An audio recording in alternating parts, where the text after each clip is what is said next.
All praises is given up to Yahweh in the name of Yahweh Shai, which is the Most High Heavenly Father, the highest power and the only power, in the name of who the world ignorantly calls Jesus Christ, and foolishly believes to be a white so-called male. Also want to give double honors to the elders of Great Millstone of GMS, the men who retain the sound doctrine unlike anybody else when it comes to the biblical scriptures, the truths and mysteries of the Most High.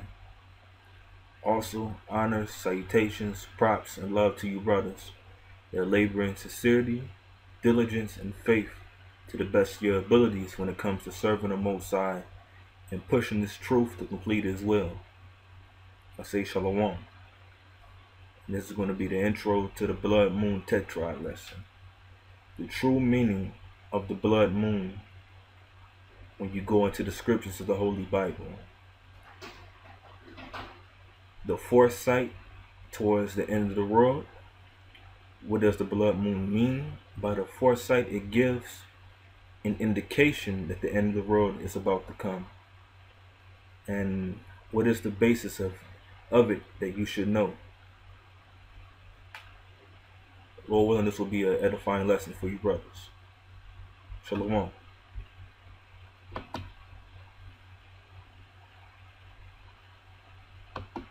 Alright, the first website we're going to begin off with is called endtime.com, 4 blood moons. Sign of the 4 blood moons. Alright.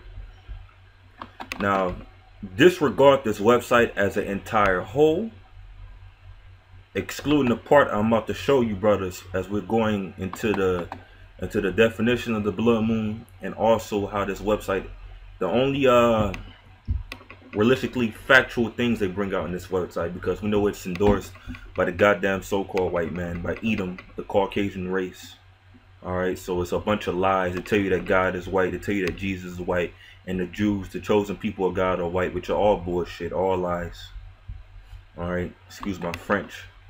But the only actual thing that they put out that was factual is information about the blood moon, and whenever there was an occurrence of a blood moon, there were historical events that took place in a build-up towards the day of judgment. So other than that, this website is full of shit, but let's go ahead and get this real quick. Let's separate the meat from the bones and the fat. Let's take what's valuable, which is the meat. It says, what is a blood moon? A lunar eclipse occurs when the earth passes between the sun and the moon. This blocks the sun's rays from reflecting off the moon as normal. However, some of the sun's rays curve around the earth, causing the moon to appear red during a total eclipse. Because of its vivid color, a total lunar eclipse is often referred to by NASA as a blood red moon. The occurrence of blood moons is quite common, normally happening at least twice per year. Let's straighten out real quick. When it says it happens at least twice per year, that's not talking about there's blood moons every single year. A blood moon is uncommon. Blood moons are uncommon. They happen every so occasionally, around sometimes decades and sometimes centuries. Okay? But with that saying, that when a blood moon occurs, it usually happens twice within 1 year. And what was so common about this was that this set of blood moons happened for 2 years in a row, and a total of 4 blood moons, which the last one again is tonight. So it says most of us have seen the moon when its appearance has changed. So like when its appearance has changed to red. When 4 blood moons happen to close succession, NASA refers to this as a tetrad. The word tetra or tetrad is the same as quad. The Latin etymology, the true root meaning of the word tetra is 4, which is why they call it tetrad. Tetrads are rather rare, only taking place 55 times since 1 AD. The teaching of the 4 blood moons. The teaching of the 4 blood moons has recently captivated the attention of the religious world. Like I said, among these people within all of these falsehoods, you know, a lot of people are dumb and they're privy to the falsities of religion, such as Christianity, such as Islam, such as atheism, Scientology, such as Egyptology, such as Kemetic science, Afrocentrism, such as the occult, sorcery, and witchcraft, and all that other folly and BS. including other spirituality-based religions such as Buddhism, Taoism, Confucianism, and all that nonsense with the chakras and all that BS. Okay, a lot of them steal their concepts from the truth, which is given by information through the Bible, but they're not. But they lead you astray and falsehoods and false ideologies that pertain nothing to do with the Most High. All right, and at least not in accuracy like Christianity. Though they use the Bible, they don't give you the true understanding of the scriptures and all factuality. Like I said, they'll lie and tell you that God is a so-called white man, and that when the Lord returns, it's going to be all peace with flowers and dandelions and ho-hos and cupcakes and and cinnabuns and shit. That's not the case, man. It's not true. But anyway, continuing on. It says the teaching of the 4 blood moons has recently captivated the attention of the religious world. This teaching states that when 4 consecutive blood moons fall on so-called Jewish feast days, because the real telling of time, when you read Sirach, the 43rd chapter in the Apocrypha, is the telling of time is declared by the moon. That's where you get the word month from the word moon. And within 1 month, you only have 4 weeks. Within the so-called white man's wicked-ass society, he lies and tell you with the Gregorian and Julian, which are pagan-based false calendars, that you have the day beginning at 12 o'clock at midnight. You have leap years. That you have you have months that got 31 days. They got 30 days. That have 29 days, which are all bullshit. Because we all know there are 4 weeks within 1 month. And when you have a new moon, the new moon takes place over how many days? 28 days. Which is how many weeks? 4 weeks. And the day begins when the sun sets. A day ends when the sun sets, according to the telling of time by the moon, man. You could use the sun and moon, because that's what the purpose for the sun and the moon, for telling time. You could tell the hour and the day by where the sun is located above you in the sky, and you'll tell the time of the months. All right, the time of the months by the moon. So when they had displayed the so-called white Jew, the fake Jew, all right, this Caucasian imposter wannabe Jew, that their so-called Passover was in April, that was a goddamn lie. This teaching states that when 4 consecutive blood moons fall on so-called Jewish feast days, a major event affecting the so-called Jewish people will occur in close proximity to that time, which again is a lie. Now they go down to talk about the Spanish Inquisition, which the Spanish Inquisition was really carried out by Caucasians against the real Jews, blacks that inhabited Europe during that period of time. You had the period of time when blacks came into power in Europe in 300 AD, the time of Constantine and the Council of Nicaea, and Caucasians were stuffed into the Caucasian mountains by the majority of them. And in the 1300s, you had the bubonic plague, the black plague that came about in Europe and killed majority of these black people off in Europe that inhabited Europe as a majority for a period of 1,000 years. You had Negroes in France, Negroes in Russia, Negroes in the UK, Negroes in Spain and Portugal. You had Negroes in Germany, man. And they were calling themselves under different manners, not just Moors. But that's the term that's commonly used within the Afrocentric realm when describing black people that inhabited Europe. Alright? And you got some niggas today that call themselves Moors. They don't even descend back to those Moors that were in Europe. They were calling themselves Moors. Now, the Moors didn't just adhere to Islam. They adhered to Islam. They adhered to what they were supposed to, the Hebrew customs of being Hebrew Israelites. And they also adhered to pagan Christianity. Alright? So, the Inquisition was basically with King Ferdinand and Queen Isabella in 1492 to get rid of the last of the Israelites that were still in Spain and other parts of Europe that were keeping the customs of the Hebrew by claiming to be Jews, keeping the customs of the Bible.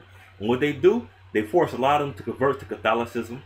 They force a lot of them to flee out of the country into other countries like Sicily. A lot of those Moors left from Spain to Sicily and killed the Caucasian men off and procreated with those women.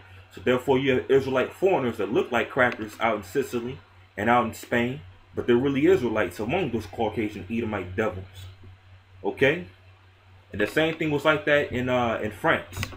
A lot of them assimilated into society among those Caucasians and procreated with the women as well, with their women as well too, those Edomite French women as well too. And now they have their seed mixed and mingled among those Caucasians in Europe. Now let's go down. The blood moon occurred around the time of the Spanish Inquisition. Now, right here, the nation of Israel were born on May 14, 1948, just before the Tetrad of 1949 to 1950. After the destruction of Jerusalem by the Romans in 70 AD, Jews were driven into exile, the real Jews. For the next 1,878 years, the real Jew people were sifted through the nations or races of the earth, which is true. Yet they retained their identity, which is a lie. Because in Jeremiah, the book of Jeremiah tells you that we lost our heritage. When they talk about they retained their identity, they're talking about those fake so-called white Jews that basically came out of the Caucasus Mountains and that came into Europe and that came into the Holy Land of Israel.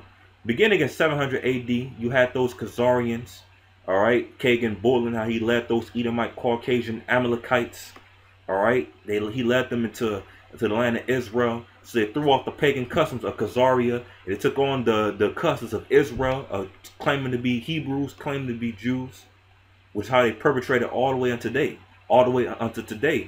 to get their way in that land and to have people in the misconception that they are the real Jews in that land and that actually so-called belongs to them, which is a lie, pursuant to Ezekiel the 36th chapter and more books throughout the Bible, like Revelation the 2nd chapter verse 9 and Revelation the 3rd chapter verse 9.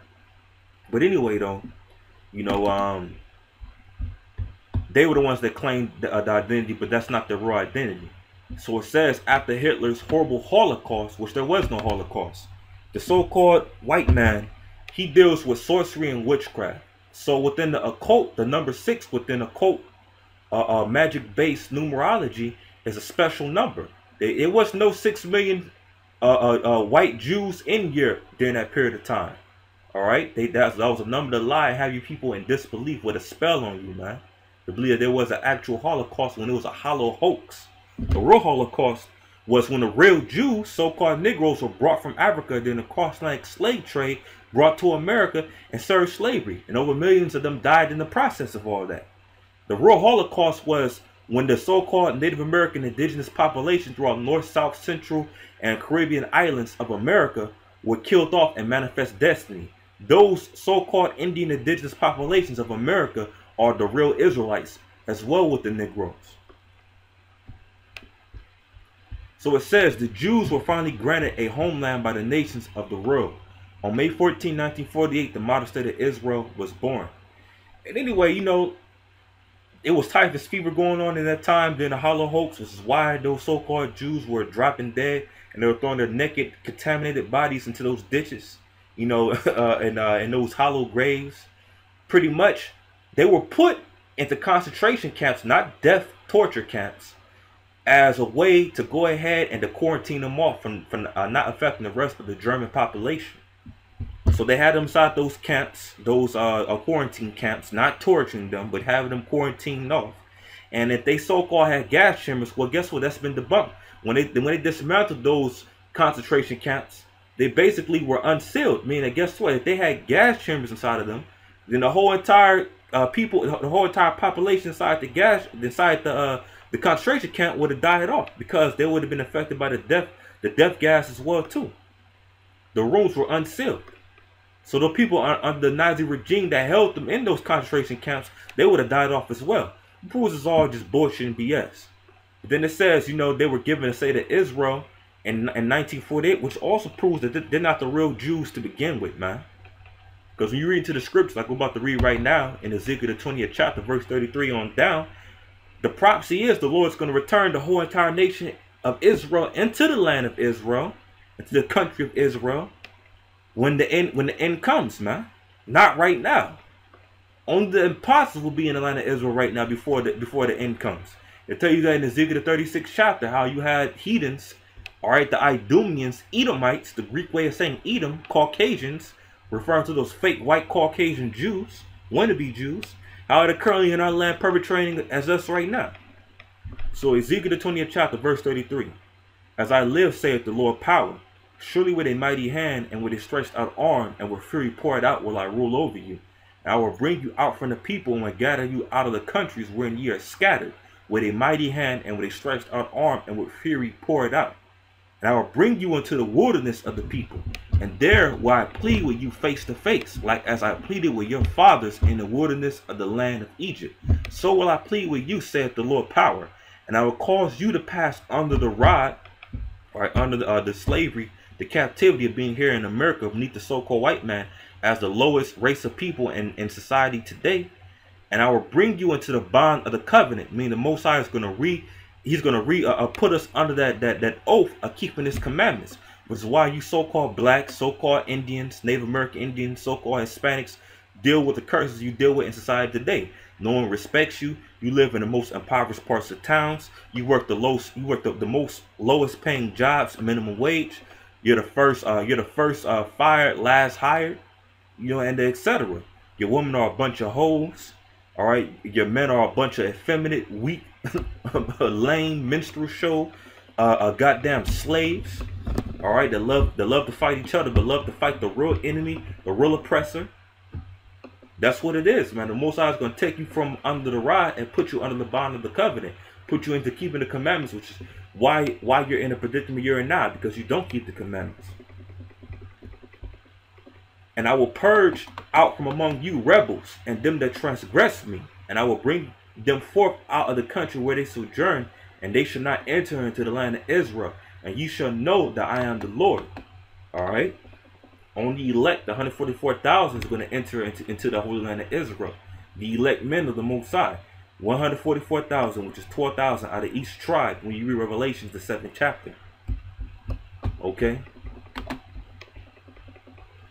So we're done with the four Blood Moon website. Now, reason set the events. Now we got to understand what the Blood Moon, what it means. It's going to be an eclipse that causes the blood. The moon to reveal as red, to look like it's full of blood or whatever, right? You had recently the Pope come here to America within the past couple of days. He went to Washington, D.C., he went to New York City, and he went to Philadelphia. Now, we know the so-called white man is the devil. We know that he is perverse, he's an oddball, he's a weirdo. And not all so-called white people, we're talking about the Caucasian stock. Because, of course, we know not all white people are the devil and Satan. Because some white people descend back to Israel. All right? You got brothers within these Hebrew Israelite camps that look like so-called white men. They look like so-called white guys. But they actually descend back to the loins of Negroes. And they're actually Israelites, Negroes, black men in their past lives. And once they get into the kingdom of heaven, they're going to look like so-called black men, Negroes again. But we know that the predominant amount of white people upon the earth are Edomites, they're Caucasians. And they're known for doing wicked things because in the Bible, in the book of Malachi, it tells you that the nation of Edom are the wicked. They're the border of wickedness. Wherever they go, their centrifuge, their spiritual core is bent on doing wickedness. It's bent on doing evil. Doing everything contrary to what the Most High enforced as laws in the Bible, the 600 plus commandments. And it don't exclude this so-called Pope, because the word Pope means father in Greek and Latin, and he's not a father, man. To be high up in the so-called white man world as an Israelite, as a black, Hispanic, Native American, you have to do wickedness, because the white man does wickedness. All right, and that don't exclude this Pope who's spearheading this pagan Christianity or white supremacy. Their Christianity is white. Their Christianity is white supremacy. Basically saying that God is white, the Son is white, the chosen people of God are white, but that's all bullshit and BS. And there's been plenty of times brought about how this white man has done such perversity, molesting little children. He's a natural homosexual. They're natural lesbians by nature. They love molesting, raping little boys. They do the same thing to little girls, but they just love little boys because they're homosexuals and they're pedophiles. They're the worst of the worst. They're true sexual deviants. So it's been many things brought out within the Roman Catholic Church of them molesting little boys and little girls. Mostly little boys. Predominantly little young boys. Babies, toddlers. Boys that haven't even hit their preteens yet. Alright? They shouldn't be doing that at all. But they're doing it to young, innocent, pure children. They ain't even had any sexual relations yet. They don't even know any better, man. And it's been constant testimonies and in cases of these not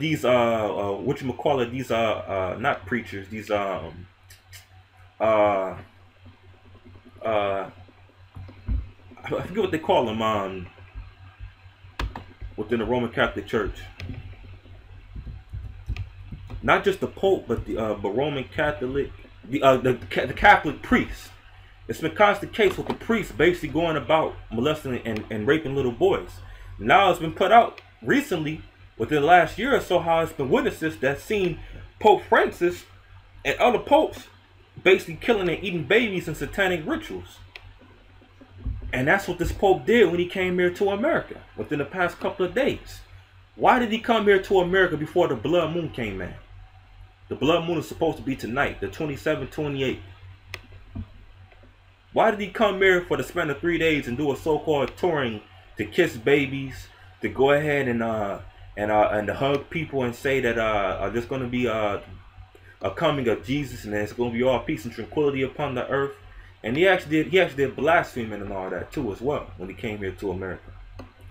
But he came over here on the guise of being friendly and all that, but secretly what they were doing when he was in Washington, when he was with Obama and arresting warlocks and witches, they were basically doing all kind of rituals. They were having orgies, committing adultery, committing homosexuality and lesbianism at those orgies. They were raping and molesting little boys and little girls. They were basically going to kidnap little boys and little girls on top of that. And they were even having sex with animals more than likely as well too. And they were doing sacrifices. They were killing little boys and little girls. They were killing babies. And one of the craziest parts about it, the Pope went to DC, Philadelphia, and New York. And you see right here, you have this pentagram set up. What people don't know is there's such thing as ley lines. Just like how people get into spirituality and they deal with the chi and the chakra, which is all BS, but they have some form of validity to them. How you have the body with the spirit, we're all spirits, not like atheism. There's no such thing as spirituality. We don't have spirits. We're not living souls, which is the spirit combined with the body to animate the body, you know. But even the earth, so to speak, has chakras. All right, for a lack of better words. There are hot spots on the earth. There are what you call ley lines. There are portals. There are vortexes. All right, vertices. There are gateways. There are certain parts of the planet Earth that releases high quantity amount of energy out more than other parts of the Earth does. Because what the Earth is a biological cell.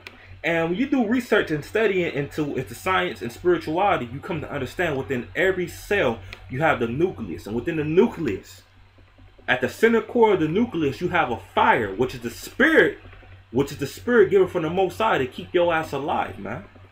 There was this movie the elder apostle Tahar had mentioned, one of the top-ranking elder apostles among Great Millstone. I think it was called 20-something grams or something like that. When you die, your body loses a certain amount of grams because your spirit leaves from your body, and your body goes cold because that spirit, which is the fire of the Most High, keeps you alive. Like it speaks about in Proverbs 20th chapter, our spirits, our bodies is as candles, fires. All right. When it dies out, the fire, the spirit leaves from our body. So the earth is just like a cell. It's like a biological cell. And within the core of the earth is fire. Even the soul even tells you with science, the center core of the earth, there's a magma, there's lava, there's a fire.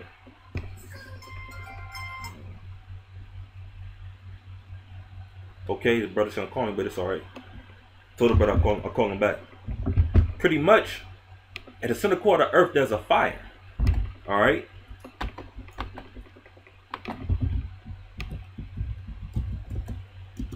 At the center core of the earth, there's a fire, and within the nucleus, there's a fire. So just like the body, they said the body, certain parts of the body do acupuncture, so you could go ahead and release our energy when they put the needles inside your pores to open them up and all that. You release a lot of negative energy, like stress out. They do that with acupuncture. The earth has certain spots, portals on the earth that releases energy. And guess what? Where one of those spots is at, or where several of those spots are at. As you can see with this map right here.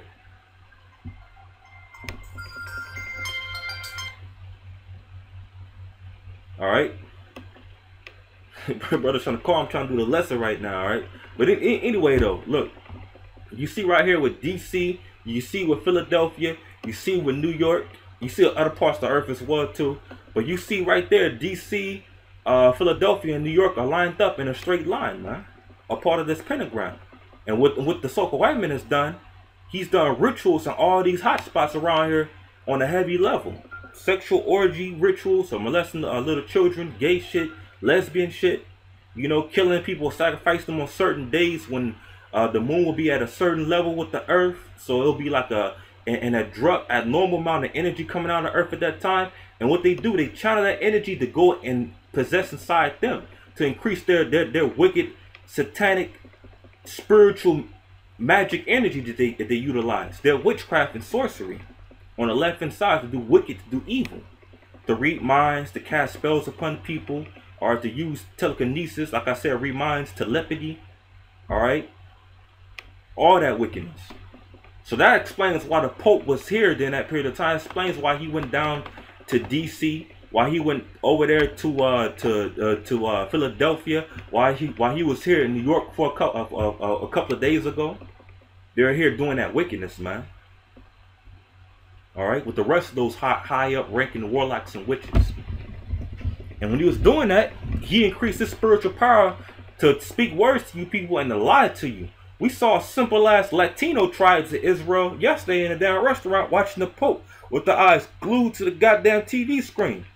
Could they worship that white cursed leprous flesh of the so-called white man? Oh, hold on real quick, hold on. Pause this lesson. Alright. I had to go and pause the video real quick because his brother was calling me about something, but it's alright now though. But yeah, that's what the Pope was doing. He was committing satanic rituals to induce energy on the left hand side to increase the magical powers that the elite warlocks, sorceresses are using as we get near to the end of the world. Because they're trying to gather all this wicked left hand negative energy to try to fight the Lord when he makes his return back here to the earth. When the Most High Yahweh sends his son, the anointed Savior, Yahweh Shai, who the word English called Christ and retardedly believes to be a white man, when he sends him back down to take judgment upon the earth, it's going to be a great grandeur destruction, or ultimate destruction from the Almighty upon the wicked when that time comes. And it talks about in the book of Daniel how they're going to try to fight against the Most High and his son and even the angels when they make the return, all right, through the chariots via the chariots, aka so-called UFOs, so-called spaceships, which are the vehicles of the Most High for the Most High's son and the angels. They're going to go ahead and try to fight them. They're going to try to shoot nuclear missiles at them. They're going to try to use their outer space vehicles, all right, airplanes and jets and all that. But like the scripture says, they're going to be destroyed without hand. The spiritual power of the Most High is going to take their asses out, man. So that's why they're doing this wicked. That's why they're eating babies and sacrificing people and all that shit. That's why they're having sexual orgy, perverse rituals of committing homosexuality and lesbianism and popping each other's wives, popping other men's wives, having sex with men that are not their husbands. That's why they're doing all these rituals like the movie Eyes Wide Shut and all those other subliminal occult information containing movies. That's why they're doing these deeds in reality, man. Because they want to go ahead and have enough energy to fight against the Most High when he makes his return. But it's not going to work because the scripture says they're going to be destroyed without hand. The Most High is going to take them out and he's going to be victorious in that battle with Satan's minions, man. All right. And of course, you know, it's spearheaded by the Caucasian race, by the Edomites. And again, not all so-called white people are Caucasians. And you're going to even have some niggas and other people of different races that are going to be involved with this and trying to fight the Most High by doing these rituals and even partaking with the actual physical deeds of trying to fight the Most High when he makes his return by shooting missiles and trying to fight the angels inside their chariots, so-called UFOs, which move fast as hell. You ever see a video of UFO? They disappear, reappear. They move, and they move at the speed of light, man. And they think their bomber jets are going to defeat the angels and the heat-seeking missiles and shit. Cause they probably got atomic warheads, nuclear warheads, and all that shit attached to them. Ain't gonna work, man. They're gonna be destroyed without hand, like the scripture says. Now, I was supposed to do this lesson a couple of years ago, but it's the reason why it's happening in the spirit right now. There was a brother, you know, and Lord willing, he still is a brother. I don't look at the brother in any funny line of view. I understand his situation, what he's dealing with right now, you know, with his with his family and how he has to work often. But no, it's a pretty cool brother, pretty humble brother. And he asked me a question in 2012 before the blood moon thing even popped up on a large scale, as it did in 2014 all the way until now. The last day before the last blood moon takes its place during this tetrad, these 4 successions of 4 blood moons in a row. This brother had kept in contact with me. He met with a message saying that he had prayed to the Most High when he was doing work one time. And this brother, he works offshore. You know, he works offshore, off the coast of New Orleans, off Louisiana, and the brother stays out there in Texas, but he goes all the way to work out there in Louisiana. He works for about like a month and a half, and only takes a vacation to see his family for 2 weeks after a month and a half. So he's always off the shore on a boat, you know, extracting oil, doing shit in the ocean, working for Esau. And you know, it helps the brother out with a lot of money to take care of his family and what he has to do, his responsibilities and all that, to maintain himself. But he said that in this period he prayed to the Most High for a sign, and usually the Most High don't usually do that. But you know, certain men the Most High has blessed more than others. Some brothers are real humble, and the Most High will actually reveal things to them. He prayed to the Most High for a sign, and the brother saw a green chariot, a green vehicle driven by the Most High, a so-called UFO driven by one of the Most High's angels. All right, and the color green is a sign for the elect as well too, man. Like it says in the Revelations, hurt not the green, hurt not them that are the green upon the earth. Roughly paraphrasing in the book of Revelations, and that's referring to the elect, the life, the green, which is the life. So the brother saw that, and shortly after, they were doing work out there off the boat in the Gulf Coast, in the ocean, and the brother saw something that they brought out of the water, and what it had on it, it said something about tetra. You know, so the brother had looked into tetra, and he found something about the tetrahedron, or the tetrahedron, if I'm pronouncing it correctly. And then he did a little more research about the tetrahedron, and they came across the tetrad with the 4 blood moons. So he sent it to me in a message a couple of years ago in a mail, in a via on the internet and all that. And I did my research over the years, and as the more years progressed, I started to come to a more understanding of why the brother was set up to see that by the destiny of the Most High throughout all spirituality given from the Most High, and why it was given to me to go ahead and do research on it and you know, eventually bring it out in the lesson. Now, what the brother said that he saw when they brought out the little thing, they brought out the water, it had the symbol of the tetra on it. Now, what is a tetra? And that's a spirit right there. Because I met that brother out there in Texas. But anyway,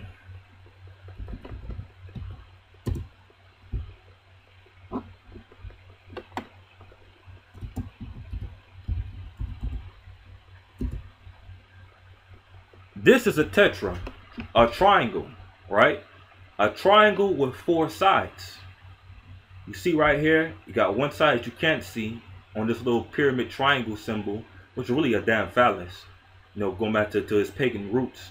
You see one side over there, one side right here, and one side right here. Okay? And then you got, of course, the 4th side on the bottom part. There's 4 triangular symbols on this one triangle. That's why they call it the tetra or the tetrahedron. Okay? He basically saw that symbol on a boat. So what I did my research into the symbol of the tetrahedron, and I came across other hedrons as well too. You got the tetrahedron, you have the hexahedron, and you have the octahedron, the dodecahedron, and the icosahedron, or the icosahedron. All right. Now, what it says for the tetrahedron, Greek tetrahedron, 4-sided. It is bounded by 4 regular triangles, as we just went over.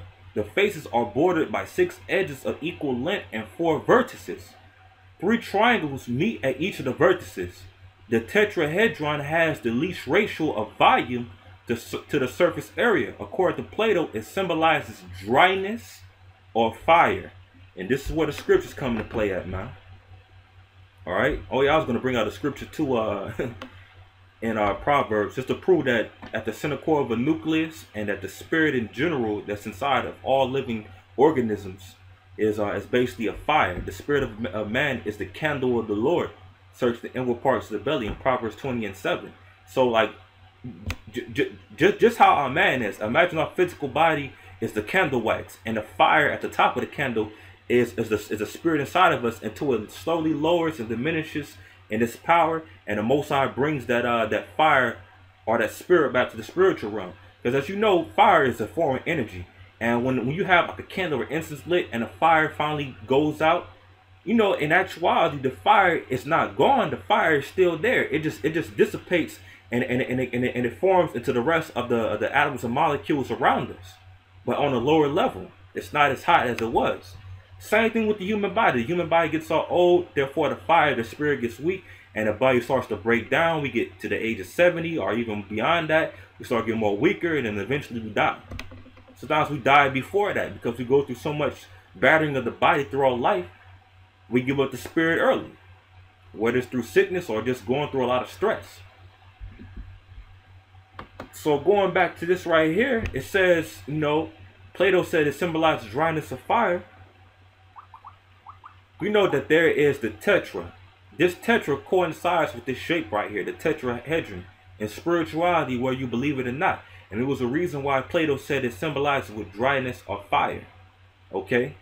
Now, you could say that the period of time we're in the tetrahedron time period because it makes sense. 2014 just passed by. We're going into 2014 to 2015. And we're actually within 2015 right now. And since the blood moon began in 2014, the sequence of the blood moon, it hasn't ended in 2015.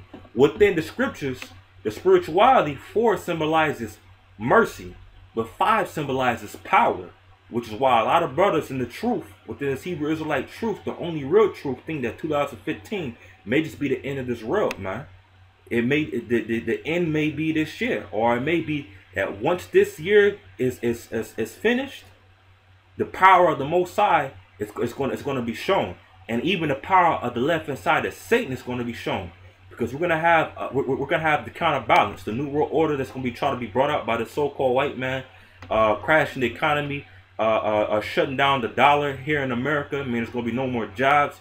There's going to be a whole bunch of chaos, rioting and looting. People killing each other for the last amounts of food that's left.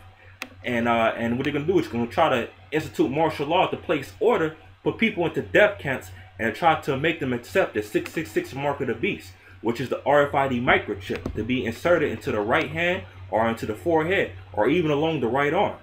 Which, if you're a man of the Lord, if you're righteous, if you want to live by the holiness of God, you're not going to accept the RFID microchip, even unto death. Because if you're killed by not accepting the RFID microchip, okay, the 666 mark of the beast, which is the RFID microchip, well, you'll die, and the Lord will bring you back before the end is fully accomplished. You'll be part of the first men to come back when the Lord's Son Yahushua, the anointed Savior, makes his return here down to earth, which is a glory and a blessing, man. You should want to die for the Lord, for one thing, if that's the case.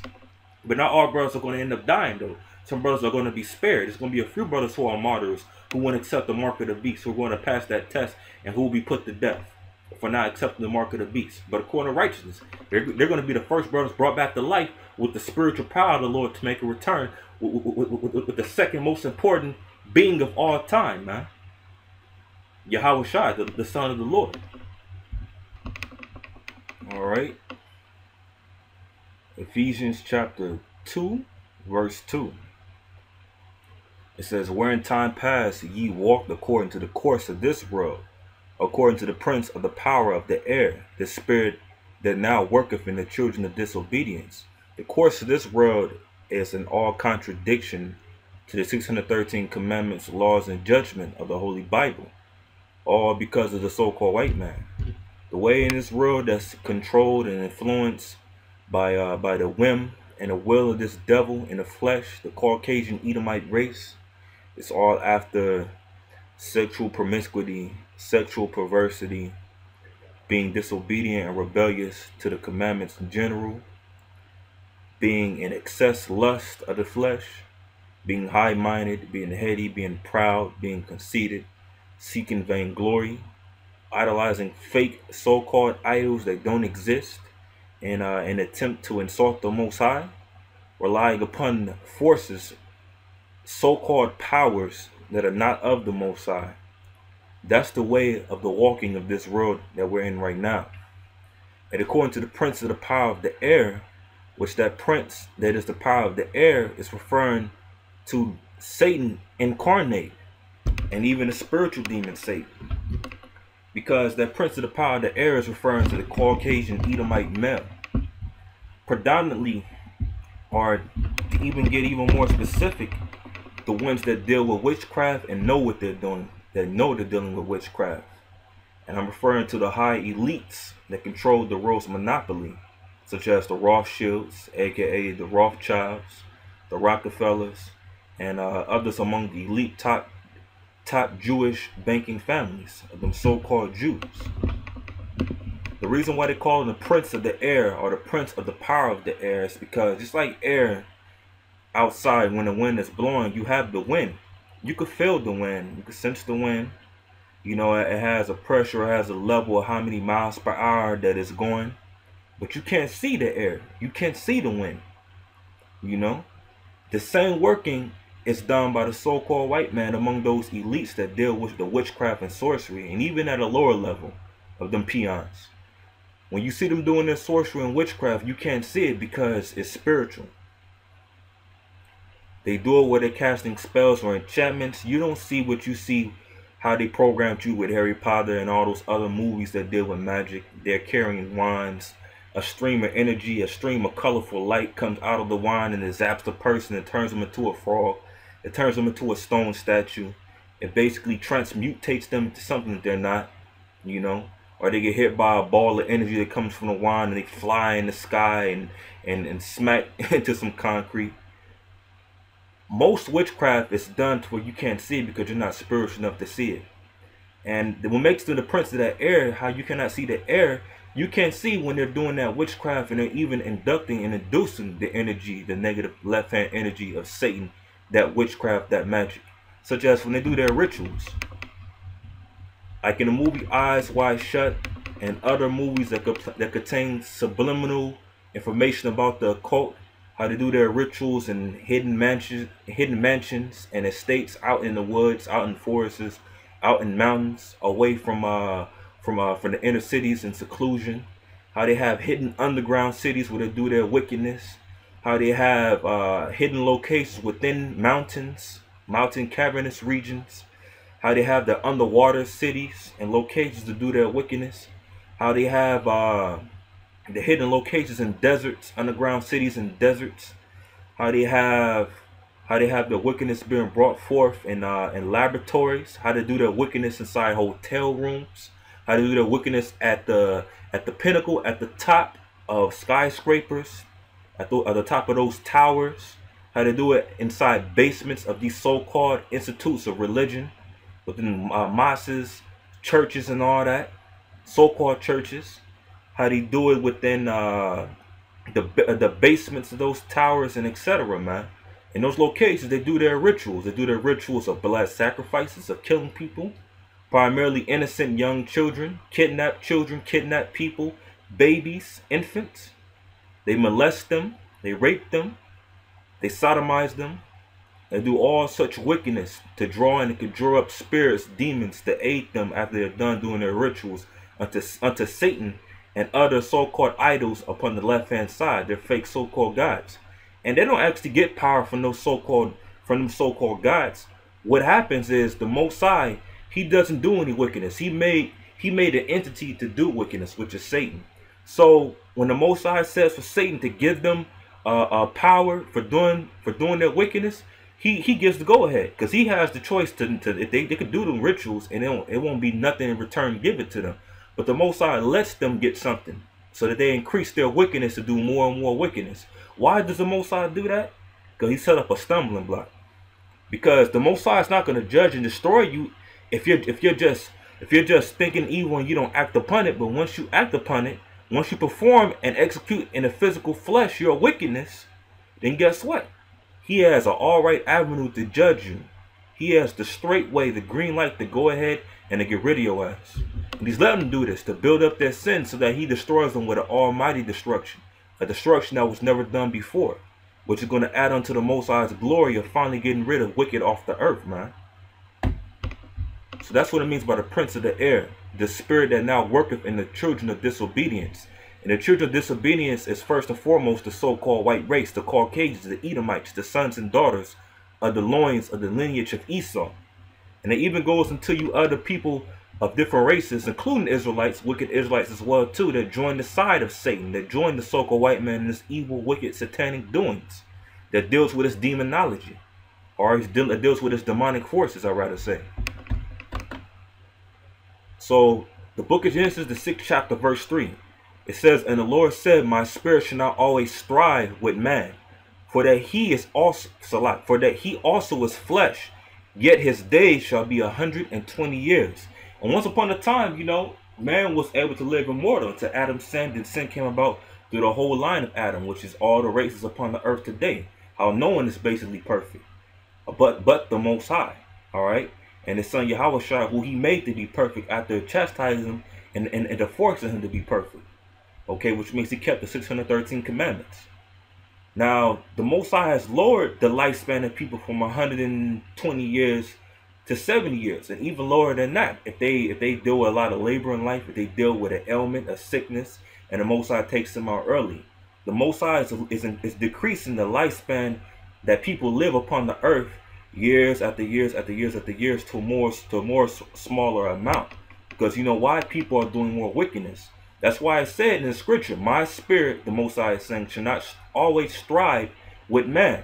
Meaning the Most High is keeping a constant life force to keep your ass alive after you commit sin. When you commit adultery, you're supposed to drop dead, man. When you commit sex or homosexuality, you're supposed to drop dead, because you done basically committed suicide. Those things draw away the life essence from you, because when you do those, when you commit sin, you conjure up demons, demonic spirits. And what those spirits do, they latch into your soul. Your soul is the intermeshment of the spirit of the Most High that animates your body with the body combined together. So when those demons latch into your soul, what happens?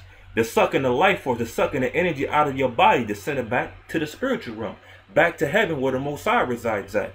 Because you've done wickedness, you have no longer a right to live here upon the earth.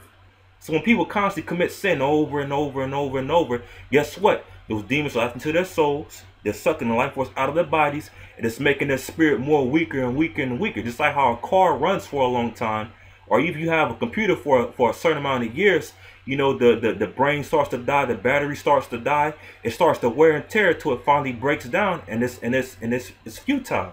You know, it's obsolete. It can no longer work.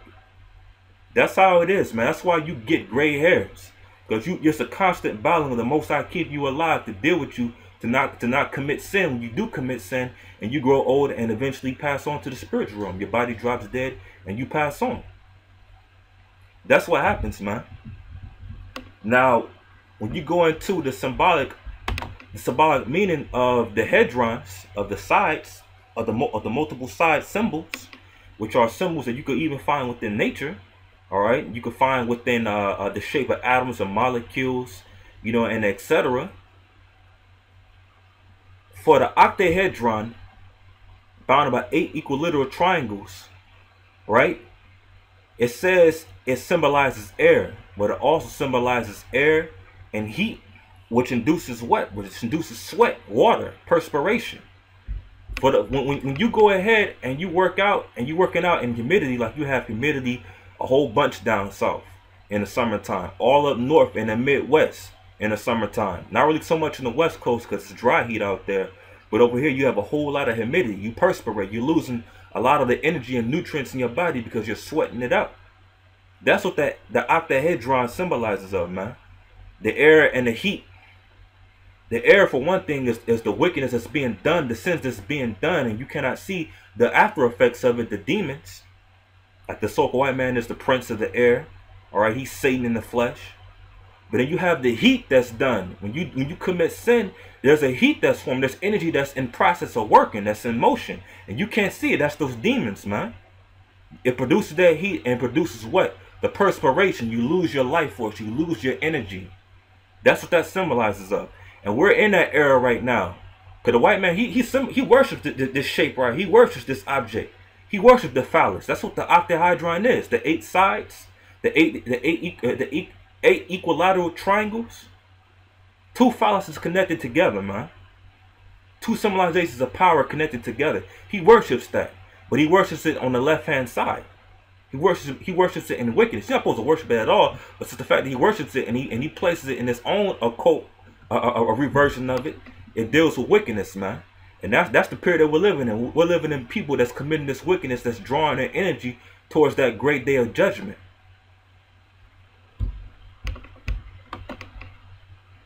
So the precept, Psalms, the 90th chapter, verse 9, for all our days are passed away in thy wrath. Because, hey, mankind is constantly sinning against the Most High. Even Israel, man. Even the elect of the Most High, they're not even perfect yet. We spend our years as a tale that is old. The days of our years, verse 10, are 60 years and 10. A score is 20 years. So 60 is 60 years and 10. Which means that the Most High limited the lifespan from 120 years to 70 years of here upon the earth.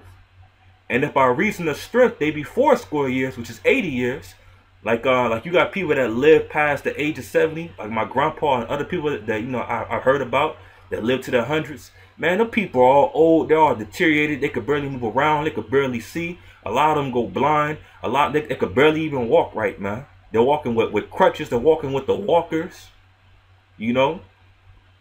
They're all dilapidated in the flesh, so to speak, man. Because they're not supposed to live past that amount of years. But what it says, though, yet is the strength, labor, and sorrow, for they is soon cut off when we fly away. So they suffer before they're cut off.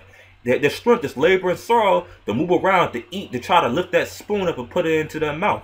That's chastising from the Most High, that you live past the age of 70. And you're still committing sins, so those demons are still deteriorating your body, but you're still living, you're still suffering, man. It's like when you starve to death, you still have energy and light, but you're slowly dying because your body is eating away all the nutrients, all the fat, all the muscle that your body has left. That's how the Most High chastises mankind, by lowering their life expectancy, their lifespan. Why? Because of the sin, which goes back into the method the so-called white man has implemented upon the earth, that everybody shall do as thou wilt. That wicked thing, to basically do whatever you want to do, to commit all kinds of sin, man. Because you don't follow the instruction, the order, the discipline that's kept within the 613 commandments the Most High said to follow in the Bible. And not just Israel, even though the Most High made the covenant, the contract, the agreement for only Israel to keep it, but really all nations, all ethnics, all peoples upon the earth. Every race is supposed to keep the commandments. And that's going to be done once we get into the kingdom of heaven. You can have within Israel the commandments automatically built into their souls and spirits to keep forever, permanently, unable to go off. Permanently. But you're gonna have the nations who are not going to be given that blessing because they're heathens. They're not of the covenant. They're not of the blessings of the Most High. So we're gonna have to force them constantly to keep the Most High's laws, statutes, and commandments. And that's something that the Most High is not going to allow for the so-called white man to do at all, which is why he's going to be brought out of power. You know, and he's trying to fight that by having this sin being brought about. Now, this is the book of Isaiah, the 65th chapter, verse 5. It's a lot. It says, which say, stand by myself, come not near me. Hold on. Let me go back real quick. When you read the scripture, it talks about a nation of people doing wicked things, right? Doing all manner of wickedness. And in a verse above, it talks about how they're eating unclean things, breaking the Most High's dietary laws that you read about in the book of Leviticus and throughout other chapters in the Bible. Now it says in verse 5, which say, stand by thyself, come not near me, for I am holy than thou. These are a smoke in my nose, a fire that burneth all the day. The reason why it's a smoke in the Most High's nose, why it's a fire that burneth all the day, because that fire is the constant sin that's being done. Those demons that are burning. Because guess what? Demons are spirits, and spirits are the characteristics of spirits is fire, basically, man. So like we read earlier in Proverbs, the 20th chapter, when it says, "Man is the candle of the Most High." The wax figuratively is the body, and the candle is the spirit.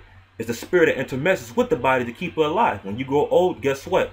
When the candle grows old, after time passes, the wax melt and the fire goes out. The body breaks down to live for so long doing sin, and guess what? The fire, it goes out.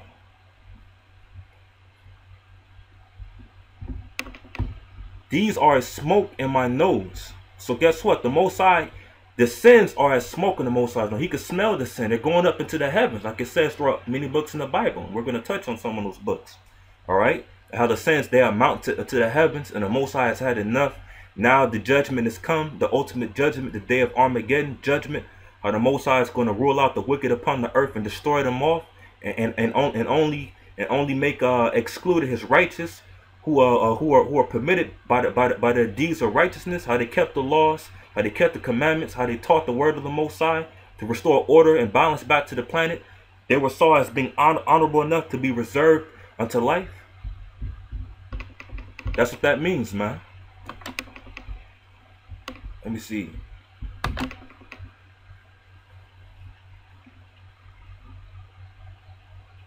Get this precept real quick. This is the book of 2nd Ezra, the 15th chapter, verse 5. Behold, saith the Lord, I will bring plagues upon the world, the sword, famine, death, and destruction. For wickedness, meaning because of wickedness, and wickedness is synonymous with sins when you read in the Romans, the 6th chapter. For wickedness have exceedingly polluted the whole earth, and their hurtful works are fulfilled. Therefore, saith the Lord, I will hold my tongue no more as touching their wickedness, which they profanely commit. Neither will I suffer them in those things in which they wickedly exercise themselves. Behold, the innocent and righteous blood crieth unto me, and the souls of the just complain continually. And therefore, saith the Lord, I will surely avenge them, and receive unto me all the innocent blood from among them. Because you know what? The wickedness, like I said, the wickedness is being brought about upon the earth. It's polluted the whole earth. It's polluted the whole earth, and it's fulfilled. Why? Because the wickedness has went up to the Most High, and He has smelled the wickedness, man. The wickedness is about to come to an end. Because it's to the point where, okay, enough is fucking enough, man. You got homosexuals all over the fucking entire planet Earth. You got lesbians everywhere. You got men that want to have sex with animals, that want to have sex with inanimate objects and shit, man. You know, all kind of crazy ass shit. People that are just blatantly nowadays just worshiping Satan even more. You got like little witch covens, like Wiccans and all that shit, man. You got the Church of Satan and all that. It's brought out, and nobody's even protesting against it. That's why the Most High said there's no righteousness upon the earth. But now we're at that point of time where the righteousness is coming out upon the earth, because the men of the Most High, the men of the Lord, the elect, are out here pushing the Most High's word and exposing those things. Like it says in 2nd Ezra, the 16th chapter, just as the whore envieth the righteous woman, that's how the righteous men are going to hate wickedness.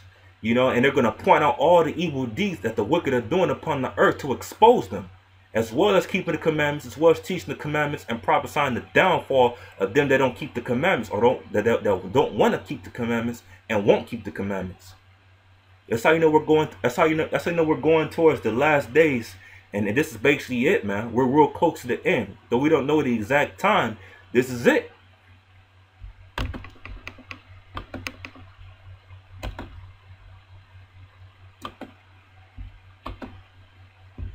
This is the book of Revelations, the 18th chapter, verse 5. For her sins have reached unto heaven, and the Most High power hath remembered her iniquities. Now that's talking about specifically here in America, Babylon. Babylon the Great, the virgin daughter of Babylon, which is the third Babylon in history. The first Babylon was found by a Satanist, when you read into the Bible, a sorcerer known as Nimrod. And it was brought down to naught when the Most High separated all the nations and he had Nimrod put to death. According to historical accounts, they said that Shem had put him to death, one of Noah's 3 sons. Don't know how accurate it is or not, but it sounds very, sounds very accurate. It sounds like it's very possible. The Most High put an end to the first Babylon. The second Babylon came about when Babylon was resurrected, and the tribe of Judah, Benjamin and Levi, were put in captivity, the southern kingdom of Israel, and they were eventually brought to naught and put down.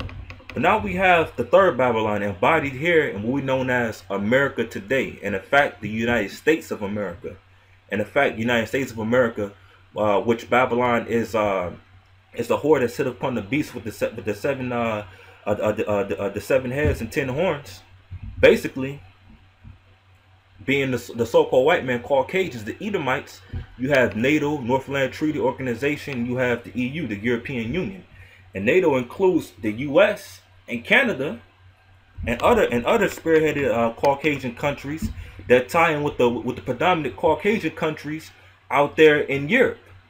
All right, you got America, Canada, United States, Canada, and then you have all those European countries that are tied in with the European Union. Why do they have a union? They have the UN, the United Nations, but why they got to make an even secular group where they just deal with each other, all nothing but Caucasians? It's because guess what? They're that beast being spoken of in throughout Daniel and throughout Revelations. They are that red dragon. They are the beast. They're the rulership. They just set up little puppets among the other nations, which is why they have the UN. They have jurisdiction over them. Then they have their own council among each other because they're really the ones that are in cahoots that run everything. They oversee everything, and then they have other sub-seers that over the people that they enslave. Basically, taskmasters. All right, Satan's little taskmasters. Now it says, for her sins have reached unto heaven, and the Most High have remembered her iniquities. Like all the sins that's been done, the Most High has seen everything. All the reports are coming to the Most High where it's about to fill that gauge, basically.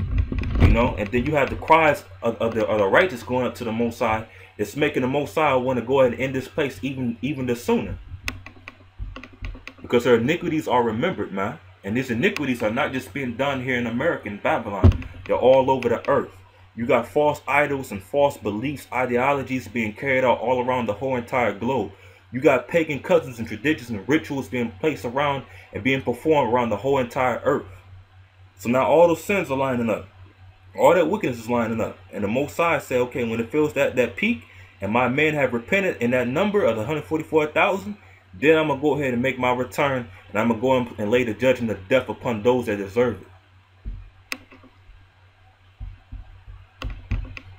And that goes to tie in with the Octary Hedron, because that's the smoke, that's the fire that's going up. And you know what? When you have the recent visit of the Pope doing the rituals and all that, sacrificing the babies, and being the Satanist that he is, the Edomite Caucasian devil, you know, they end up doing their little rituals like the movie Eyes Wide Shut, where they went inside the Washington Obelisk Monument, their rituals in there, their rituals in the White House, their rituals in the Pentagon, came down here, did rituals in the Rockefellers, one of the little mansions, one of the estates out here in New York. They did a little bullshit out there in Philadelphia, did more rituals. And today the Pope was in Philadelphia, and the hypocrisy of him. He had visited sexual abuse victims to try to hide the fact that they're doing abuse heavy inside the Roman Catholic Church. He did it to go play it off. You know, they did that witchcraft, so the demons is around them heavily. So when he's speaking to you dumbass people, as you watch on your TV screens and y'all watch in person, y'all believe this dumbass, man. Y'all believe that wicked, satanic motherfucker, that fool. Y'all believe the damn dope that y'all call the Pope, man. How he says, I feel sorry for y'all, and just push on strong, and don't try to forget the sexual abuse. You know, as though they don't do that in the Roman Catholic Church. As though they don't do that shit you see in the Eyes Wide Shut, where they're having orgies and they're molesting little babies and little children beyond their will and consent. Though they shouldn't do it in the goddamn first place. They're doing it to do what? To draw forth those demons, to make them into being stronger warlocks and witches, man. So that when that time comes, they could try to compete and combat against the Most High when he returns. When he sends his son, the angels, in the vehicles of the Most High, the so-called UFOs, the so-called spaceships. But it's not going to work, because in Daniel it says they're basically going to be destroyed without hand. They're going to be destroyed and devoured by the spiritual power of the Most High when he makes his return. They're going to be shot down with the laser beams from the chariots, from the so-called UFOs, the angels, and of course Yahweh Shai are going to be driving in. They're going to be riding, you know. They're going to be destroyed by many other ways as well too, by the servants of the Most High here upon earth with the spiritual powers. For the brothers that receive the spiritual powers and are given the assignments to go and kill certain people according to the will of the Lord, the wicked, the people that are wicked, that is. All right, the spiritual powers I'm referring to is the same powers you've seen in movies like Hancock, like you've seen in movies like Mortal Kombat, video games, cartoons such as that, like, you know, Dragon Ball Z and etc. Now, another one of those symbols, of course, is the tetrahedron. The tetrahedron. and of course bounded by the four sides. And the blood moons begin in 2014, and there's 4 blood moons all the way in 2015. We know the year 2014, the number 4 symbolizes mercy. Mercy, a lot of mercy was given in 2014 and the years preluding to that. In 2015, the number 5 symbolizes power and the spirituality when you go into the scriptures. This year, the Most High has showed a lot of signs throughout this whole entire year. A whole lot of signs, a whole lot of things were given. And that period of mercy and grace is about to shut, and the Most High is about to let loose his fire. So what do they say within science and what Plato has said that the tetrahedron symbolized? It symbolized dryness and fire. Right now, we're in that period of the octahedron, of the air and the humidity, of the sins, the heat and the sins perforating and drawing the life out of people. But now we're finna come to that season of the fire and of course the dryness. You could say for one thing the fire is the word, but the fire is also going to be a part of this judgment that's about to come. And we're reading the scriptures right now. 1 Corinthians, the 4th chapter, verse 20. For the kingdom of the Most High power Yahweh in the name Yahweh Shai is not in word, but in power. All right. Matthew chapter 10, verse 34. Think not that I'm come to send peace on earth. I came not to send peace, but a sword. Luke the 12th chapter, verse 49. I have come to send fire on the earth. And what will I if it be kindled? So like, what will I if it be already kindled? So when the Lord makes his return, there's going to be fire brought about upon the earth, man. You got all the sin that's going about. What's the counterbalance to that sin? It's the fire to eradicate the sinners, man. To devour them, to kill them, to terminate them, to exterminate their life off the earth. Okay? And again, what does it say that the tetrahedron symbolizes? The dryness and the fire. And you know, a lot of brothers that are in the knowledge, we know what the dryness equates to. But one thing, before the fire comes about, there's going to be a what? There's going to be a famine of the word.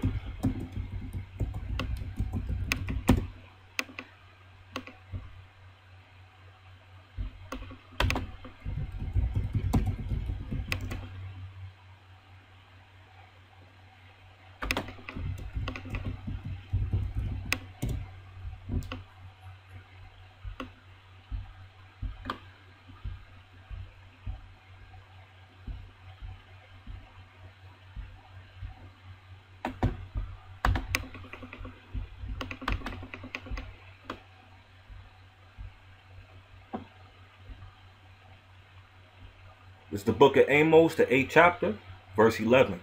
Behold, the days come, saith the Lord power, Yahweh, that I will send a famine in the land, not a famine of bread, nor for a thirst for water, but a hearing the words of the Lord. And many of the words of the Lord are the prophecy in the Bible. The word prophecy, the word pro meaning before, and phasai meaning word spoken, as what the Most High said was going to happen for centuries. For thousands of years now, beyond 2,000 years, the Most High was giving prophecy 3,000 years ago of how this end was going to come about. All during the time of the prophets of the past, like the prophet Isaiah, Jeremiah, and even prophets not even written and spoken about in the Bible that are out prophesying, that them that are not named. Okay, so that famine that's coming is of the words of the Most High. And right now, you have the men of the Lord today, beginning with Great Millstone, GMS. And even brothers who are not a part of GMS, but they retain the sound doctrine, the same understanding of the scriptures is taught by GMS, and not diverting outside of that for any other answer from false prophets.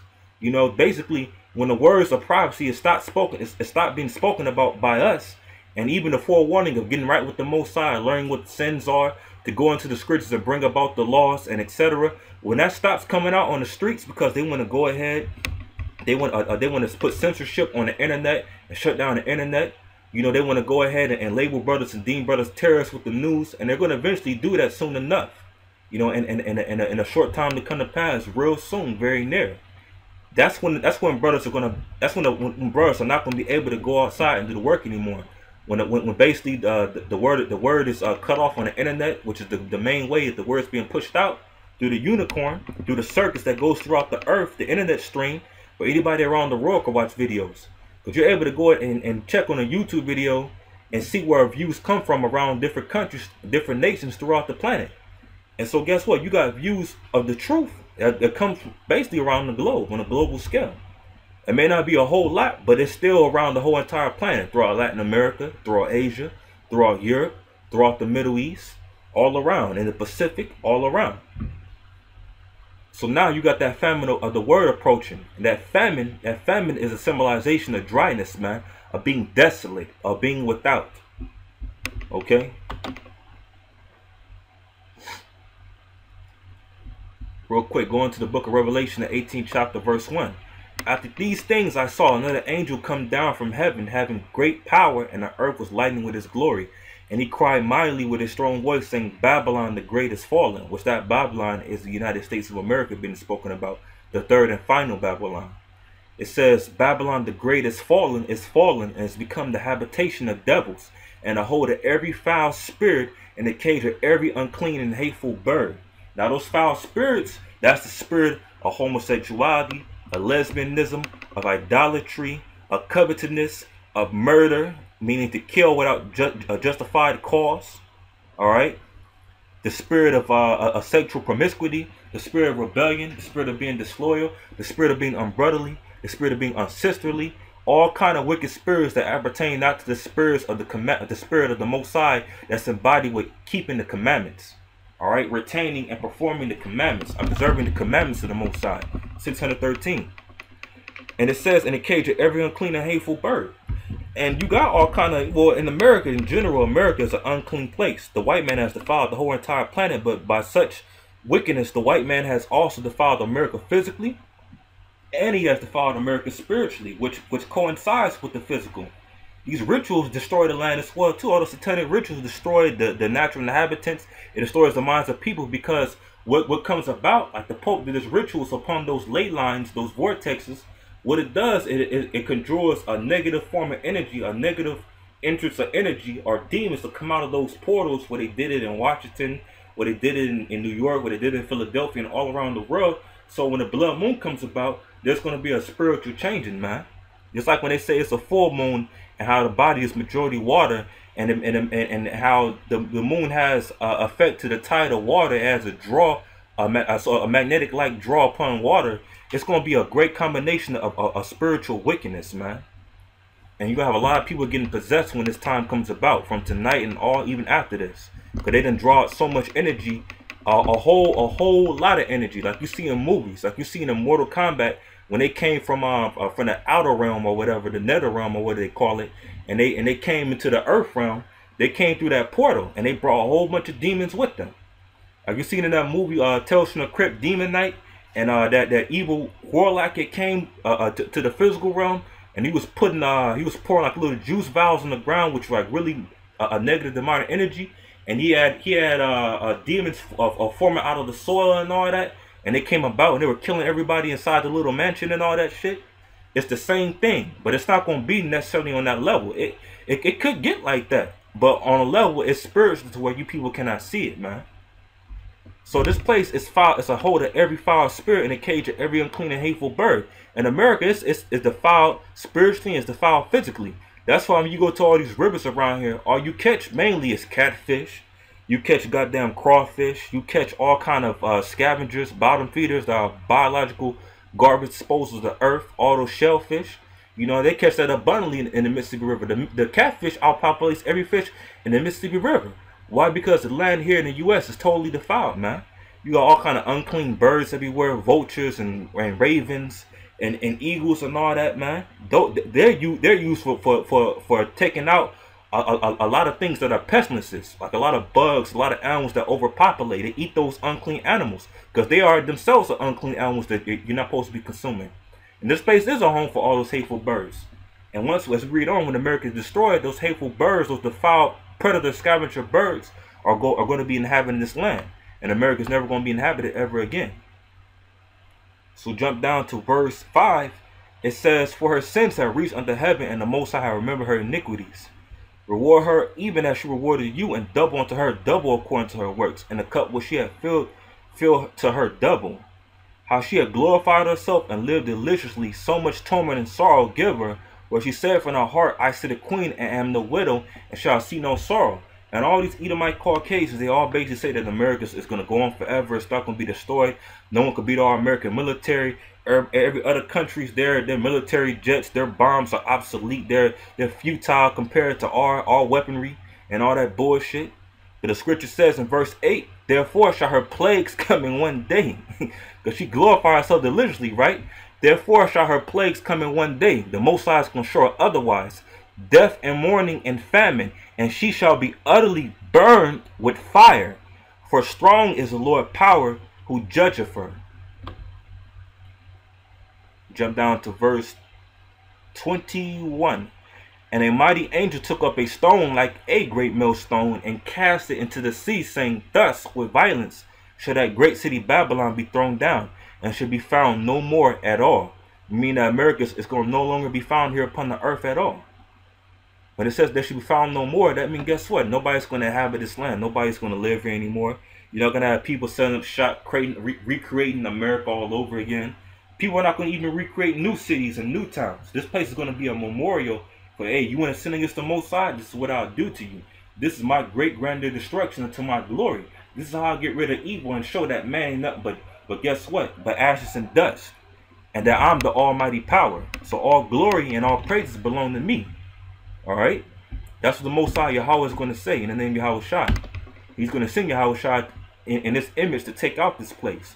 As well with the elect and the angels, and as well with nuclear destruction, which is also part of the prophecy we're about to touch on right now. This is how the fire coincides with the tetrahedron. Alright? Because the Most High, he says he's going to burn this place, right? Jeremiah 50th chapter, verse 1. The word of the Lord spake against Babylon and against the land of the Chaldeans by Jeremiah the prophet. Declare among you the nations and publish and set up a standard. Publish and conceal not. Say that Babylon is taken, Bel is confounded, Merodach is broken in pieces, her idols are confounded, her images are broken in pieces. So all the little idols they worship here, Baphomet and all that shit, which Baphomet ain't nothing but another form of Bel. Alright, Merodach, all the other little lesser deities and all that within so-called deities within this world, they're all going to be confounded. They're not going to be able to help these people, specifically these Edomite Caucasians, as they try to preserve America and linger their rulership here upon earth. And their intentions to have their rulership upon earth permanently, which is not going to happen. It's just not going to happen. Only in Hollywood that bullshit takes its place. When the so-called white man, he reigns victorious to the end. He survives all the whole action movie and all that. He saves the day and he doesn't get killed. He jumps through fire and flames. He escapes out the building before it explodes. America's about to be bombed. He hops on a fucking airplane and gets out of America as it's exploding and all that shit. It's being bombarded with nuclear missiles. That's only in fucking Hollywood, man. Only Hollywood film directors and scriptwriters can make up bullshit like that. But that's not going to take its course. It's not going to happen. It's just not going to happen. For out of the north there cometh up a nation against her, which shall make her land desolate, and none shall dwell therein.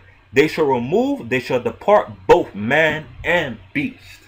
Desolate means completely wiped out, and that's all the land of Babylon. It shall make the land desolate, and the people out of the north, which is Russia, North Korea, more than likely China, or more than likely Japan, because now they're making treaties with Russia.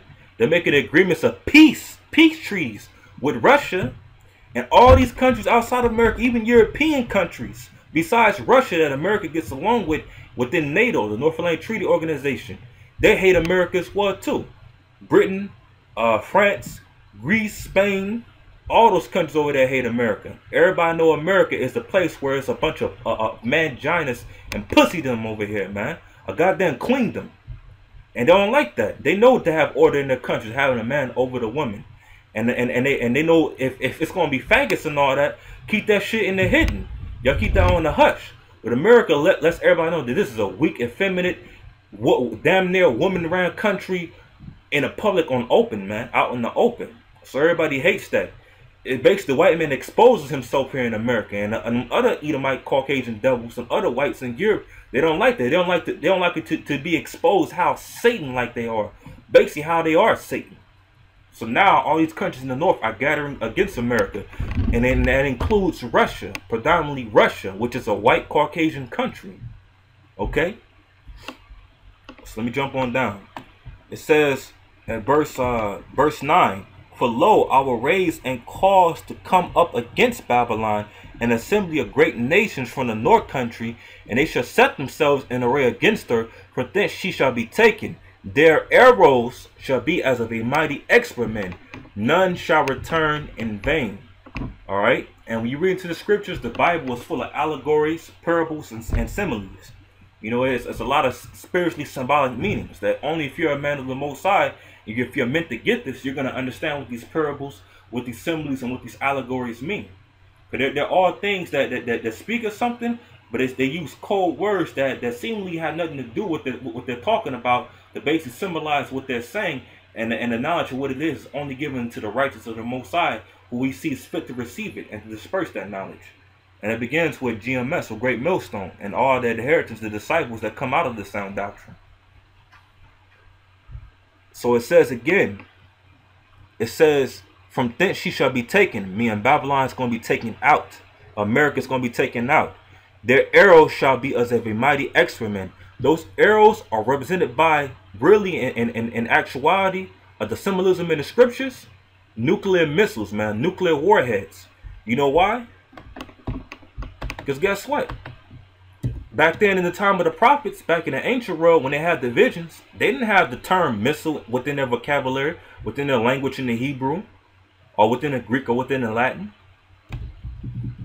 So they call it as they saw fit to call it, as the Most High really saw fit to call it. They say, hey, they ain't going to know what it means when they read it in 2015, the masses of the people. They're going to think that I'm literally talking about arrows. They're going to think I'm talking about in the ancient world. Well, this was in the ancient world, but guess what? Ecclesiastes 1:9, there's nothing new under the sun. This is also going to play out now. And you have the nuclear warhead looking just like what in this picture right here on Google Images. Just like an arrow, man. How the arrow has the arrow point at the back. You see the back of this nuclear missile. This nuclear missile. This nuclear missile. This missile. Well, let's bring the true deal out. This nuclear missile. This nuclear missile. This nuclear missile. You see that? And the man who has his finger on the button to shoot the missile is the archer. And this is the bow, the silo. But you see this missile inside of right here, man. And they all got the little points at the end, just like arrows have those end points. And they have the tips, just like the arrows have the pointy tip points. You see that right there in these pictures. All right, look at this missile right here. Its end looks just like a literal arrow, like an arrowhead.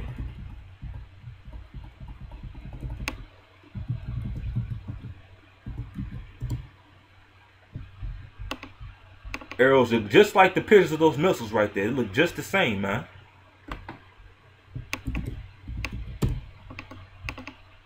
They look just like them, with the pointy spearhead points. But how we know these arrows that's being spoken of in Jeremiah the 50th chapter and other books throughout the Bible is representing the nuclear missiles. They're representative of missiles. Guess what? Let's finish real quick. It says, "For thence she shall be taken, the arrow shall be as a mighty expert, none shall return in vain." I mean, they're going to hit their intended targets and wipe out America. Let's jump down to verse 31. And it says, "Behold, I am against thee, O thou most proud." The most proudest people upon the earth are Caucasian people, man. The nation of Edom, the Edomites, the sons and daughters of Esau, the progenitor of the Caucasian so-called white race. All right, they're the most proud. They're the ones that proclaim to be God on a massive scale over the whole entire earth. And they know the Bible. They know the truth. The elites. And they still don't turn around and say, you know what? God is black. Stop pushing that false lie. Take down all those bullshit-ass murals inside your church of those white baby angels. White goddamn so-called prophets. White so-called apostles. White so-called disciples. And especially take down that picture of a white so-called God touching a white so-called Adam and a white so-called Jesus, a.k.a. Cesare Borgia. They don't do that though, man, because they're the most proud. They're the most proud people of all time. And they're faggots by nature. They're dykes by nature.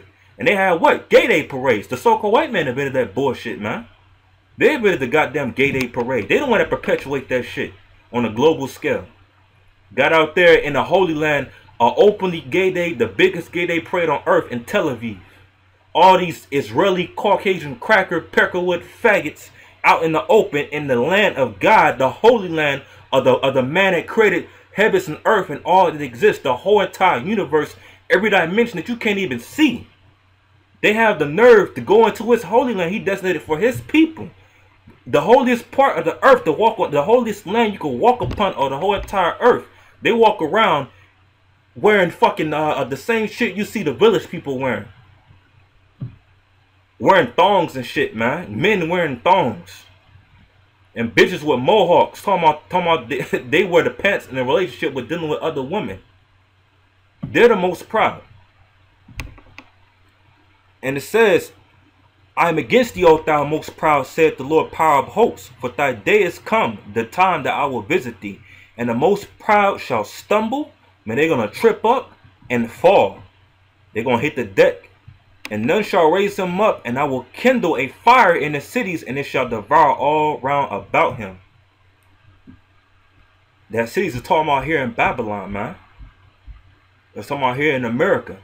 The most proud is the so-called white man. The most proudest nation is the United States of America, aka the third and modern day contemporary Babylon. And what did the Most High say he was going to do to it? He said, I will kindle a fire in the cities, and it shall devour all round about him. Meaning all of Babylon is going to be destroyed, man. Not a location in Babylon is going to get found left here. This place is going to be destroyed from New York to California, from North Dakota to Texas, from Florida all the way to Washington State. This place is going to be wiped the hell out, man. This is Isaiah the 13th chapter, verse 1. The burden of Babylon, which Isaiah the son of Amos did see. And again, Ecclesiastes 1 and 9. This is going back into the past, but this also ain't nothing new under the sun today as well too, man. The same thing that happened in the past is going to happen now. It's going to be similar, but it may not be directly the same. Isaiah chapter 13, verse 6. Howl ye, for the day of the Lord is at hand. It shall come as a destruction from the Almighty. Therefore shall all hands be faint, and every man's heart shall melt. And they shall be afraid. Pains and sorrow shall take hold of them. They shall be in pain as a woman that travaileth. They shall be amazed one at another. Their faces shall be as flames. Men are going to bitch up. They're going to shit and piss their pants. They're going to have snot run all out their nose, across their face, across their lips as they're crying tears, sobbing hard as hell, man. They'll be caught up in fetal position, shaking as they see those missiles come over. And their faces shall be as flames, because them flames are going to devour their ass, man. When they find out they're left here to be destroyed in the nuclear destruction. And it says, behold, the day of the Lord cometh, cruel both with wrath and fierce anger, to lay the land desolate. He shall he shall destroy the sinners thereof out of it. And what land is that referring to? Just go back to the first verse. It said this, what Isaiah saw about Babylon, man. And the scripture said in Revelation, the 18th chapter, that Babylon shall be found no more. Well, guess what? You got people over there in Babylon today in Iraq. You know, the ancient Babylon is located in Iraq. Still people in Iraq today. But it was talking about the modern day Babylon, man. And who knows? Probably in the kingdom, that land that was formerly once known as the ancient Babylon may not be inhabited ever as well too. It'll be an example like Sodom and Gomorrah. How ain't nothing but what? Ain't nothing but sulfur pits over there, nothing but salt. Because guess what? The Lord bombarded it. He bombarded it with a sulfuric destruction from out of the sky, the fire out of the sky. Because the Most High controls the atoms, the molecules, and the elements, man. He controls all those things. So the Most High is going to destroy the wicked out of this land and make the whole entire land desolate. That's the fire right there, man. That's the fire you could get from the tetrahedron and also the dryness. How you gonna have that famine, and you're also gonna have the land laid desolate. It's gonna be a famine of any life upon this land at all in general. And this is what the so-called white man worship with these shapes, but it's his own downfall and destruction symbolizes even within that, man. He worships the goddamn triangle, the pyramid, the phallus symbol. But it's into its own destruction. And the tetrahedron ties in with the tetra with the four blood moons, the tetrad. which is part of the signs from heaven that the end is about to come, man. The Most High said in the book of Genesis, and of course, like I read earlier in Sirach, the Most High has these signs of heaven that symbolize the destruction about to come, the end about to come, great change, great events are about to occur. Let's get the scripture real quick. I'm going to wrap this lesson up.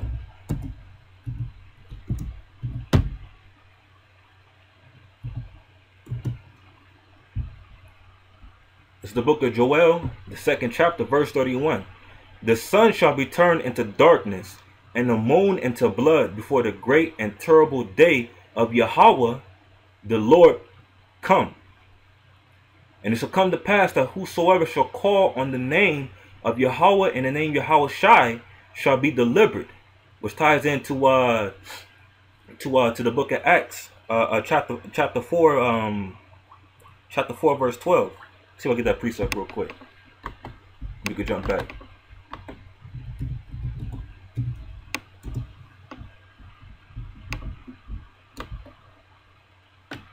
Acts 4 and 12. Neither is there salvation in any other, and there's no salvation in any other but Yahweh. All right. For there is none other name under heaven given among men whereby we must be saved, and that name is Yahweh, and the name Yahweh Shai. Because Yahweh is going to send Yahweh Shai and his other servants, the angels, to come and basically retrieve up the elect out of Babylon and around the whole entire globe as the destruction is coming, as we read earlier, to set them into the land of Israel, before the land of Israel, to set them into the wilderness before bringing them into the land of Israel, as we read in Ezekiel the 20th chapter, around the 33rd verse. All right. So back to Joel. Joel 2 and 32. It shall come to pass that whosoever shall call on the name of the Lord shall be delivered. And that whosoever comes from the Hebrew and the Greek. You see whosoever in the book of St. John in John 3 and 16. It's the Greek word pas, which means a collective sort. A collective particular sort. Man, there is a specific exact people that are in a certain amount of number, man. And it don't mean everybody. But we know that word world, it goes into multiple definitions. In Isaiah 45 and 17, that word world that was being referred to was a world of Israel. Okay? It says that whosoever shall call on the name of Yahweh, the Lord shall be delivered. In the name of Yahweh Shai, for in Mount Zion and in Jerusalem shall be deliverance. As Yahweh the Lord hath said, and in the remnant of whom Yahweh the Lord shall call. And we read in the 31st verse, the sun shall be turned into darkness and the moon into blood before the great and terrible day of the Lord come. All right. And right now, you supposedly have the blood moon taking its course right now, tonight. And I think going in, they said into tomorrow morning.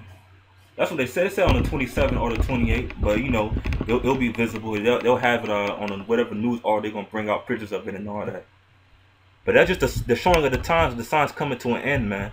2014 was 2014. 4 means mercy. 2015 is now, man. And the number 5 symbolizes power within the scriptures.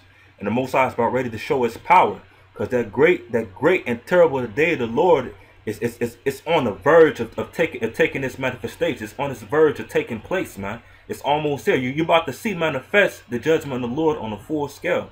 You're not going to hear the brothers out here, the Hebrew Israelites among the sound doctrine, GMS, and other disciples that are among the sound doctrine, pushing just the words. Like we read earlier, the Most High, He's not in word, He's in power. His deeds are done by power, man. It's shown in power. And it is a lesson upon the blood moon. I hope brothers are edified. All through the spirit Yahweh Ba'ashem Yahweh Shai. And that's who all glory and praise is given to always and forever is Yahweh Ba'ashem Yahweh Shai. Double honors to the elder apostles of Great Millstone for teaching the sound doctrine, the understanding of these scriptures to us men that bring forth these lessons, for you brothers to be edified and Lord willing to come into the fold with this truth. And also, you know, honors to you brothers that are already in this truth, that push in sound doctrine and loyalty to the faith. All right, and that push in sincerity and diligence to the best of your abilities. I say shalom to you brothers.